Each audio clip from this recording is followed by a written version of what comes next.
Hola. Ahora estás viendo Palabra del Día, una serie de videos en la que te enseñamos a pronunciar algunas palabras en quechua.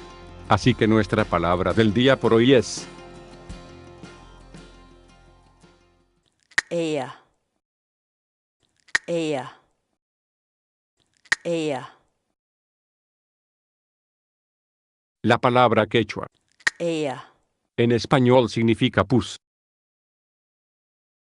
Por ejemplo, mana k'irita allintachu pichanku chaymi ella ruakun.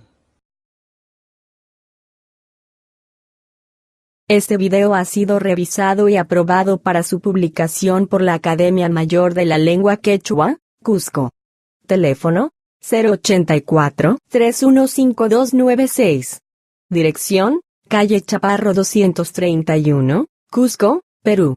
Para mayor información dirígete a www.amlq.org.pe.